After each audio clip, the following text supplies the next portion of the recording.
breaking news alert. Breaking news first at 4. You're taking a look now live at Husky Academy, which is in Overland in North St. Louis County. Within the last few hours, First Alert 4 has confirmed a juvenile was arrested here after police say they made threats online toward the school and another one in the Rittner School District. Let's show you exactly where this is.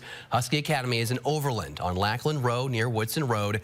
The other school police say was threatened is Rittner High School. That's about a mile north of Husky, not too far from St. Charles Rock Road.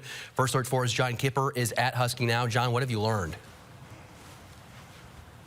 Well, David, St. Anne police say after receiving a tip, they quickly sprinted into action and investigated. And it ended with them catching a teenager with a fully loaded handgun and an extended magazine in a school parking lot. In fact, the school right behind me, Husky Academy. Now that teenager is in St. Anne jail. Now, Chief Aaron Jimenez with the St. Anne Police Department says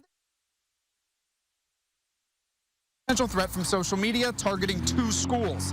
They then found a teen in a vehicle at the Husky Alternative Academy parking lot, and the teen fled and ditched his weapon. But police arrested the teen and confiscated the gun. And we did get a letter to parents from the Rittner School District who told parents that this was a former student that was involved and at least one school was on hold while police were investigating what was going on. And in fact, they're holding a press conference in less than 15 minutes at this point where we're hoping to learn more from what happened on the school end of things. Reporting live in St. Louis County, John Kipper, First Alert 4.